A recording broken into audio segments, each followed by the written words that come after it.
India alert. குற்றங்களுக்கு எதிரான குரல்.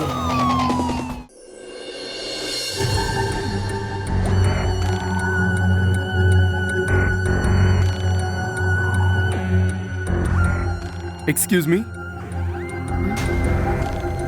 தர்மேஷ் இங்கே தான் இருக்கானா? ஆமாம் சார், நான் உன்னுடைய அம்மா. ஆனால் என்ன விஷயம் சார்? ஒரு கொலை நடந்திருக்கு. கொலையா? ஆமாங்க, கொலை. அது சம்பந்தமா அவன் கிட்ட விசாரிக்க வந்திருக்கோம். என் பையனையா? தர்மேஷ். தர்மேஷ், தர்மேஷ், போலீஸ். தர்மேஷ், நில்லு. என் பையன் கொலை பண்ணியிருக்கானா?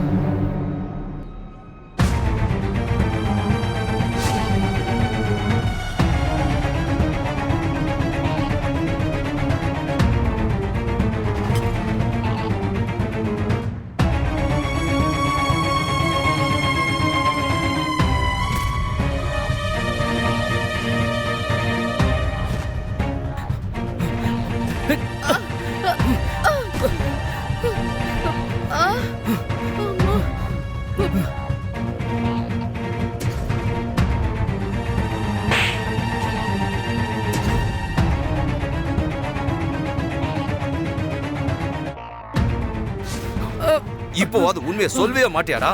கொலை நடந்திருக்கு, கொலை. சொல்றா உண்மை என்னன்னு. நான் சொல்லிடுறேன் சார், அடிக்காதீங்க. நான் சொல்லிடுறேன், நான் எதுவும் பண்ணல சார்.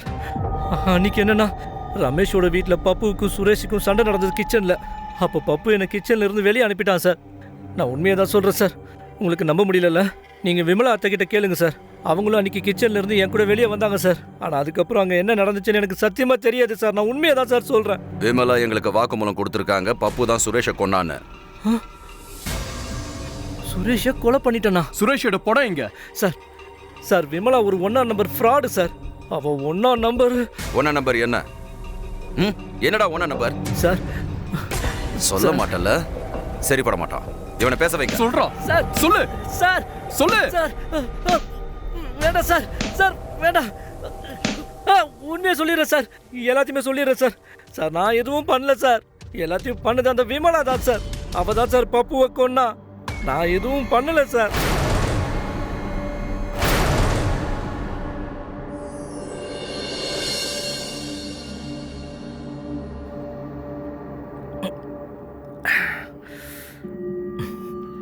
பப்பு, சரக்கு தீந்துருச்சு. எனக்கும் தான் காலி ஆயிடுச்சு. ஏதாவது ஏற்பாடு பண்றா, எனக்கு பத்தலடா.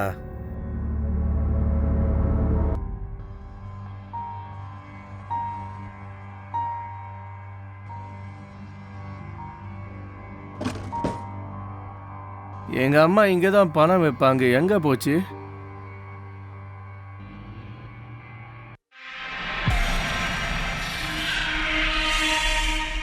தாயே லக்ஷ்மி, தாயே லக்ஷ்மி, என் குடும்பத்து தங்கச்சலைய இன்னைக்கு உங்களை நான் வித்துடுறேன்.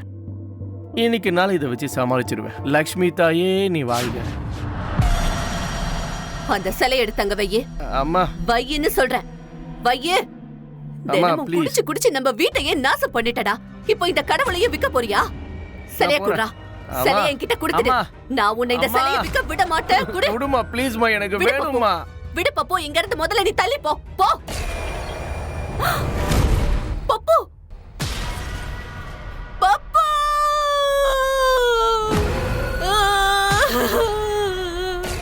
அவ்வளவுதான் சார். எனக்கு வேற எதுவும் தெரியாது சார். நான் ரொம்ப பயந்துட்டு அங்க இருந்து ஓடி போயிட்டேன் சார். அப்ப சுரேஷோட பாடி அதை பத்தி தெரியாது சார். நான் சுரேஷ் கொலை செய்யப்பட்டதை பார்க்கல சார். நான் உண்மையை தான் சார் சொல்றேன். நான் ரொம்ப பயந்துட்டேன் சார். நான் அங்கிருந்து ஓடிட்டேன் சார். அதென்ன ஒவ்வொரு கொலை முடிஞ்சதுக்கு அப்புறம் ஓடி போறான்? நம்புற மாதிரி இது இல்லையே. கொஞ்சம் கூட நம்புற மாதிரி இல்லையாடா?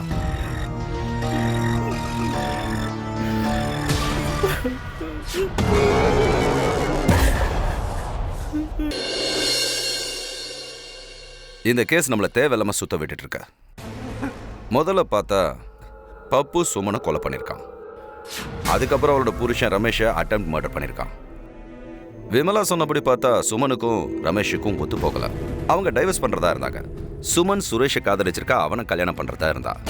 அப்போ இந்த விஷயம் பப்புக்கு தெரிய வரும்போது அப்போ அவன் அவனோட அண்ணி சுமனுக்காக அந்த சுரேஷை கொலை பண்ணிட்டான். ஆனா விமலா சொல்றபடி பார்த்தா பப்பு சுமனை ரொம்ப உயர்வா மதிச்சிருக்கா. அப்புறம் எப்படி அவன் சுமனை கொல்லுவான்? இப்போ இந்த விஷயத்தை பப்பு தான் சொல்லணும். ஸோ தர்மேஷ் சொல்றபடி பார்த்தா விமலா அவனை கொண்டுட்டா. ஏன் விஜேந்தர், கதையில் வர எல்லா பாத்திரங்களும் அதில் அவங்கவுங்க கோணத்தை கச்சிதமாக சொல்கிறாங்க. சார், எனக்கு என்னவோ இந்த சம்பவம் ஏதோ ஒரு நூலோட இணைஞ்சிருக்கு. ரைட் விஜேந்தர். ஆனால் இந்த நூல் யார் கையில் இருக்கு? அது யாரு? அந்த நூல் தான் எல்லாரையுமே ஆட்டி வச்சுக்கிட்டு இருக்கு. இதுக்கு பின்னால யாரு? ஒரு பெரிய கேமை நம்மக்கிட்ட ஆடிட்டு இருக்கான். இப்ப மிச்சம் இருக்கிறது 3 பேர் தான். ரமேஷ் தன்னோட மரணத்தோட போராடிக்கிட்டு இருக்கா, விமலாவும் தர்மேஷும். அப்புறம் விஜேந்தர், நமக்கு இன்னும் பப்புவோட பாடி கிடைக்கலன்றத ஞாபகத்தில் வைங்க. அது மட்டும் இல்லாமல் அந்த விமலா சொல்கிறத நம்ம ரெக்கார்ட் பண்ணவும் இல்லை. இதில் 4ஆவதா யாரோ ஒருத்தன் இருக்கான். அவன் என்ட்ரி ஆக வேண்டியது இன்னும் மிச்சம் இருக்கு. விஜேந்தர், மறந்துடாதீங்க, நாம் போலீஸ்காரங்க. அவ்வளோ சீக்கிரமாக நம்ம எந்த ஒரு முடிவுக்கும் வந்துடக்கூடாது. ஒரு விஷயம் மட்டும் உறுதி, குற்றவாளி எவ்வளோ புத்திசாலித்தனமாக வேணா இருக்கலாம், ஆனால் தன்னோட குற்றத்துக்கு பின்னாடி ஏதோ ஒரு அடையாளத்தை இல்லை தடயத்தை விட்டு வச்சிருப்பான். இது போதும் நாம அந்த தடயத்தை கண்டுபிடிச்சா போதும்.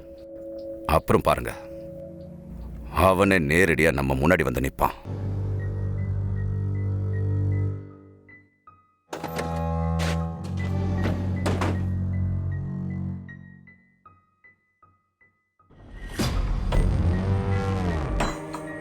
தப்பிச்சிட்டான் போல இருக்கு.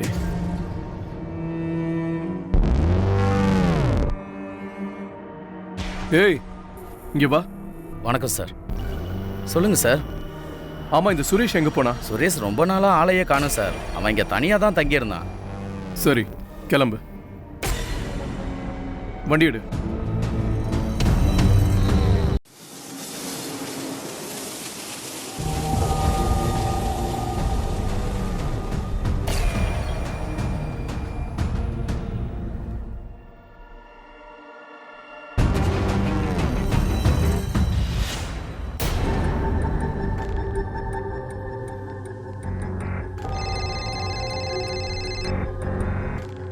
Hello. Hello sir. Railway track பின்னாடி ஒரு பணம் கிடக்குது சார். முகத்தை பார்த்தா பப்பு மாதிரி இருக்கு சார். நீ அங்கேயே இரு, கொஞ்ச நேரத்தில் நான் அங்கே வரேன். டிரைவர் வேகமா போ.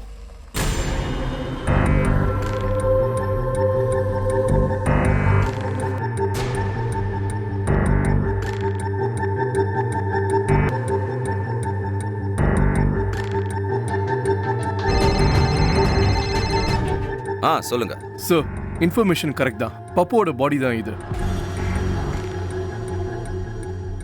அப்போ தர்மேஷ் சொன்னது சரிதான். விமலா தான் பப்புவை கொண்டு இருக்கணும். ஆமா சார், அப்படிதான் அவன் சொன்னான். அவன் வீட்லயும் அவன் திருடும் போது அவங்களுக்குள்ள கைகலப்பை ஏற்பட்டது, தாய்க்கும் பைக்கும் இடையில. மேபி விமலா மூலமா தான் பப்பு கொலை பண்ணப்பட்டிருக்கான்னா அவ பயந்து போயிருக்கணும்.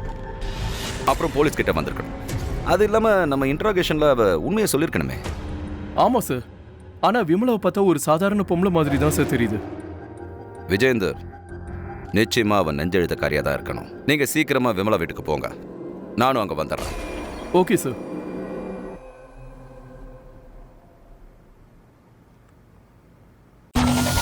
India alert. குற்றங்களுக்கு எதிரான குரல்.